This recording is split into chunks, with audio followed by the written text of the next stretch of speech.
السلام علیکم ورحمۃ اللہ وبرکاتہ۔ نحمدہ ونصلی علی رسول الکریم، اما بعد فاعوذ باللہ من الشیطان الرجیم، بسم اللہ الرحمن الرحیم۔ قال اللہ تعالی فی القرآن المجید والفرقان الحمید، لو انزلنا هذا القرآن على جبل لرأيته خاشعا متصدعا من خشية الله۔ وقال النبي صلى الله عليه وسلم، إن الله يرفع بهذا الكتاب أقواما ويضع بها آخرين۔ وقال شاعر، وہ ذکر ہنسی رحمت کا امین کہتے ہیں جسے قرآن مبین۔ دنیا کے نئے نئے نغمے سیکھے، عقبا کا ترانہ بھول گئے۔ جو درس شہابت ہاں نے دیا، دنیا کو پڑھانا بھول گئے۔ ہر قسم کی حمد و ثنا، تعریفات، تسبیحات، تمجیدات، تحمیلات اللہ رب العزت کے لیے خاص، اور بارش کے قطرات سے زیادہ، ریت کے ذرات سے زیادہ درود و سلام آمینہ کے لال پیکر حسن و جمال، سیرت با کمال، صورت بے مثال، شیما کے ویر، رب کے حبیب، ساقی کوثر، شافی محشر، احمد مجتبی، محمد مصطفیٰ، جناب محمد رسول اللہ صلی اللہ علیہ وآلہ وسلم کی ذات اقدس برخاست۔ حضرات، اللہ رب العزت نے حضرت آدم علیہ السلام کے ذریعے اس دنیا کائنات کے اندر انسانوں کو بھیجا، انسانوں کو مبعوث فرمایا، اور پھر انسانوں کی ہدایت و رشد و ہدایت کے لیے جہاں کم و بیش 1,24,000 انبیاء کرام کو مبعوث فرمایا، وہیں اللہ رب العزت نے 4 کتابوں اور کچھ صحیفوں کو نازل فرمایا۔ یہ 4 کتابیں اور یہ صحیفے کس لیے؟ جس طرح انبیاء کرام ایک استاد، ایک رہنما کی صورت میں آئے، اسی طرح یہ 4 کتابیں اور یہ صحیفے انسانوں کے بطور ضابطہ حیات اور سلیبس قانون کے طور پر نازل فرمائے۔ اور جس طرح انبیاء کرام میں سے امت محمدیہ کا یہ خاصہ ہے کہ اللہ رب العزت کے سب سے زیادہ محبوب، سب سے اعلیٰ پیغمبر دو جہاں، سردار دو جہاں، اشرف الانبیاء جناب محمد رسول اللہ صلی اللہ علیہ وسلم کو امت محمدیہ پر مبعوث فرمایا۔ اسی طرح 4 کتابوں سے اعلیٰ، ان صحیفوں سے اعلیٰ، سب سے اعلیٰ، ان سب میں سے جو اعلیٰ قرآن مجید تھا، وہ امت محمدیہ پر اللہ رب العزت نے جناب محمد رسول اللہ صلی اللہ علیہ وآلہ وسلم پر نازل فرمایا۔ اور اس قرآن کا افضل ہونا، اس کی کچھ میں فضیلت اور اس کا نزول مقصد، اور انسان کا اس قرآن کو ترجیح دینا، مسلمان کا قرآن کی عزت و تکریم کرنا کیسا تھا اور کیسا ہے، یہ بیان کروں گا۔ حضرات ذی وقار، سب سے پہلا فرق، اللہ رب العزت نے تورات، زبور اور انجیل کو نازل کیا۔ کوئی تختیوں کی صورت میں نازل ہوئی، کوئی لکھی ہوئی نازل ہوئی، لیکن قرآن مجید کو اللہ نے لکھی ہوئی نازل نہیں فرمایا، اور نہ ایک ہی مرتبہ میں نازل فرمایا، بلکہ جہاں جس مسئلے کی ضرورت پیش آئی، اللہ رب العزت نے قرآن مجید کا وہ حصہ، وہ آیت، وہ سورت نازل فرما دی۔ اور سب سے بڑی بات، اللہ رب العزت نے تورات کو نازل کیا، زبور کو نازل کیا، انجیل کو نازل کیا، مگر نازل کرنے کے بعد ان کی ذمہ، ان کی حفاظت کا ذمہ خود نے لیا۔ لیکن جب قرآن مجید کی باری آئی، اللہ تعالیٰ نے فرما دیا،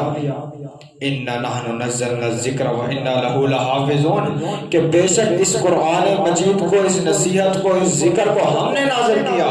اور ہم ہی اس کے محافظ اور حفاظت کرنے والے ہیں، اور یہی وجہ ہے کہ قرآن مجید 1400 برس بعد بھی اسی طرح حرف بہ حرف، لفظ بہ لفظ،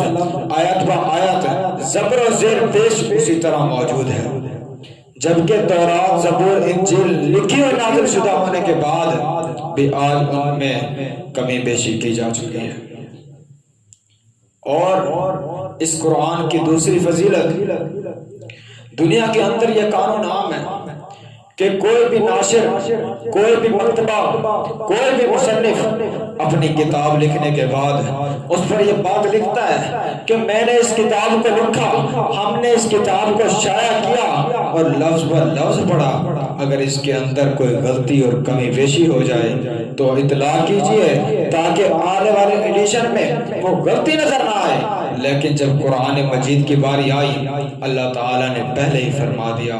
فرمایا الف لام میم ذالک الکتاب لا ریب فیہ ھدی للمتقین، کہ الف لام میم، اس کتاب قرآن مجید کے اندر شک کرنے کی گنجائش نہیں،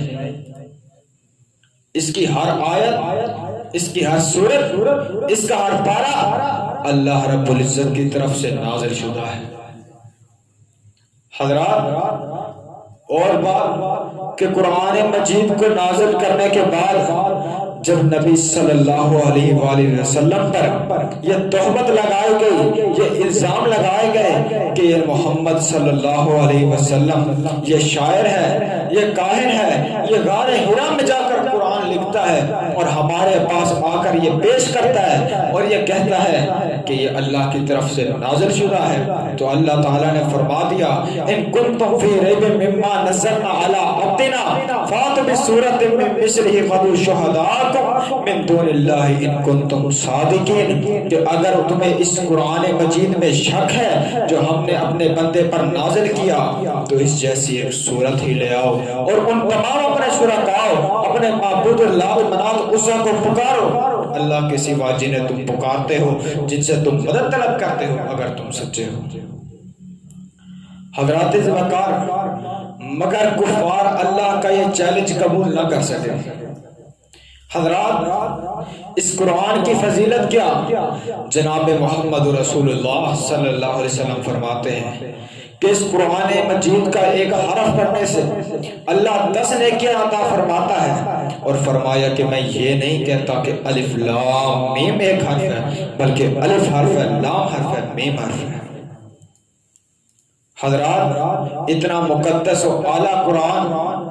اس کا نازل کرنے کا مقصد کیا تھا؟ اس کا نازل کرنے کا مقصد یہ تھا کہ انسانوں کو ان کے ضابطہ حیات کی، ان کا ضابطہ قانون بتا دیا جائے تاکہ لوگ اس قرآن مجید کے ذریعے ہدایت حاصل کریں۔ لیکن افسوس در افسوس کہ ہم نے قرآن مجید کو یا تو الماریوں کی زینت بنا دیا یا رحلوں میں ایک خوبصورت غلاف کے اندر لپیٹ کر سجا دیا،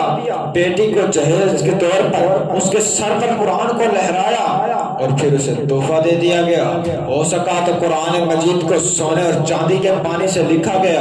اعلیٰ ترین ورق پر لکھا گیا، پھر اسے مضبوط اور بہترین جلد بندی کیا گیا اور پھر ریشم و ململ و مخمل کے اسے غلاف میں لپیٹ کر الماری کی نظر کر دیا گیا، اور اتنا ہی سمجھا کہ قرآن مجید ایک محض ایک شو پیس اور ایک تحفے اور خوبصورتی کا ذریعہ ہے۔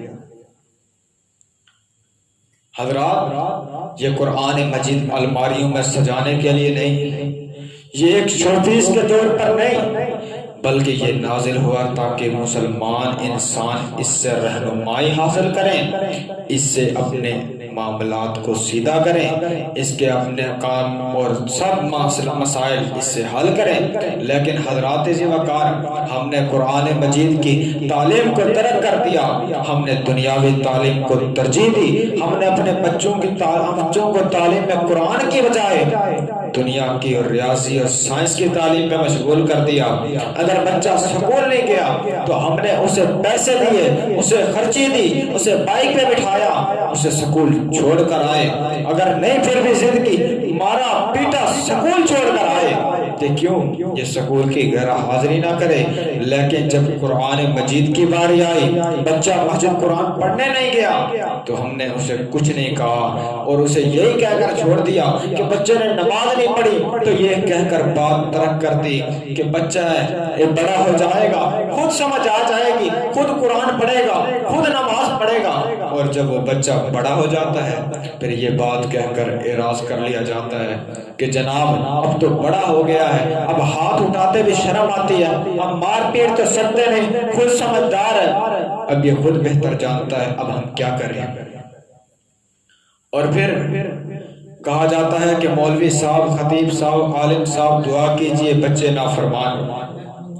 حضرات میں سوال کرتا ہوں، جب تم نے اسے دین کی تعلیم نہیں دی، جب تم نے اسے قرآن و حدیث کو سمجھایا نہیں، اس کے اندر قرآن اس نے پڑھا نہیں، اس نے ماں باپ کی عزت و فرما برداری کے سبق پڑھے نہیں، اس نے اسے سکول کی تعلیم دی، تم نے اسے ڈگریاں دلوائی، تو پھر یہی ہوتا ہے کہ بچہ سکول پڑھنے والے بچے سے اس طالب علم سے بات کرتے ہوئے اس کے باپ گھبراتے ہیں کہیں بچہ ناراض نہ ہو جائے، اور مدارس سے مساجد میں پڑھنے والے طلباء جب بات کرتے ہیں تو وہ گھبراتے ہیں کہ ہمارے منہ سے ایسے لفظ نہ نکل جائیں کہ ہمارے والد محترم کو اس سے ٹھیس پہنچے اور وہ ناراض ہو جائے۔ آج مسلمان ذلیل و خوار کیوں؟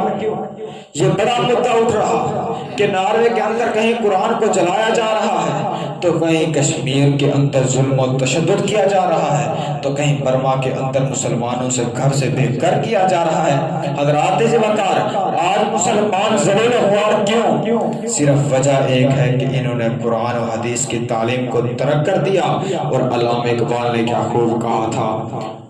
وہ معزز سے زمانے میں مسلمان ہو کر ہم ذلیل و خوار ہوئے تارک قرآن ہو کر، کہ جب ہم نے قرآن کو چھوڑا ہم ذلیل و خوار ہو گئے، ہم دنیا کی نظروں میں گرتے چلے گئے۔ جو نبی صلی اللہ علیہ وسلم نے فرمایا تھا، فرمایا ان اللہ یرفع بہذا الکتاب اقواما ویضع بہ الآخرین، کہ اللہ تعالیٰ اس قرآن مجید کے ذریعے بہت سے لوگوں کو عزت و مقام و مرتبہ بخشتا ہے، اور بہت سے لوگوں کو اس قرآن مجید کے ذریعے ذلیل و خوار کرتا ہے۔ حضرات وقار، مقام و مرتبہ کیسے بخشتا ہے؟ جائیے جا کر مساجد و مدارس کے اندر دیکھیے